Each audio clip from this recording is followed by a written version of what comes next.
భారత ప్రజల క్షేమం కోసం సరిహద్దుల్లో పోరాడుతున్న సైన్యం సేవలు చిరస్మరణీయమన్నారు మాజీ మంత్రి BRS MLA Harish Rao. Operation Sindoor కి సంఘీభావంగా మేడ్చల్ జిల్లా సురారంలోని మల్లారెడ్డి విశ్వవిద్యాపీఠ ఆధ్వర్యంలో నిర్వహించిన వాక్లో ఎమ్మెల్యేలు మల్లారెడ్డి వివేకానందతో కలిసి హాజరయ్యారు.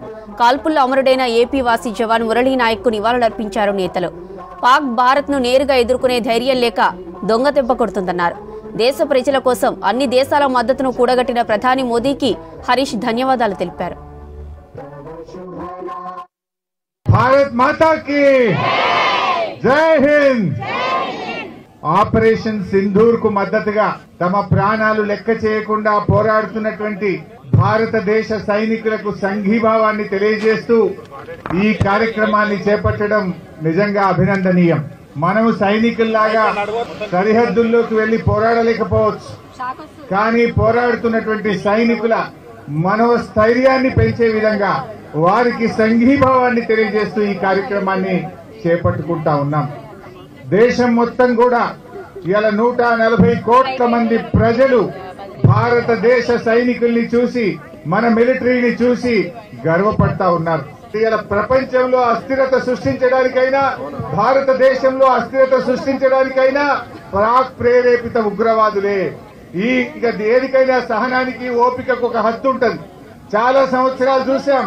మొన్న పహల్గామ్ లో 26 మంది అమాయకుల మీద విచ్చలవిడిగా దాడి చేసి చంపడం ఈ దేశ ప్రజల మనసు కలిసివేసింది.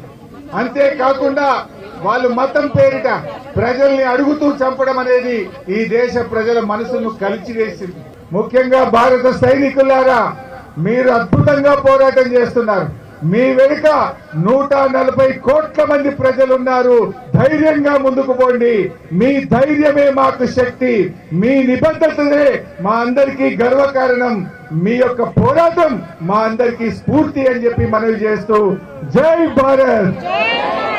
75 సంవత్సరాలైంది. మనము పాకిస్తాన్ తోటి ఎప్పటికీ బాధలు పడుతూనే ఉన్నాం. ఉగ్రవాదులతో వాళ్ళు పోషిస్తూనే ఉన్నారు.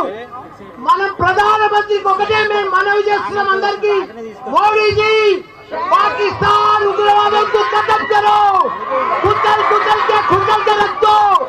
एक एक जिंदगी में फिर अपना भारत का तरफ नहीं देख रहा हो लोग. उग्रवादों को पूरा पाकिस्तान ప్రపంచంలో చిత్రపటంలోనే పాకిస్తాన్ కనిపించవచ్చు. నెక్స్ట్ మనం 75 సంవత్సరాల నుండి బాధ పెడుతున్నారు. మనం ఇక భరించలేము. మనం ఇక ఓపిక లేదు మనకు. జై జవాన్.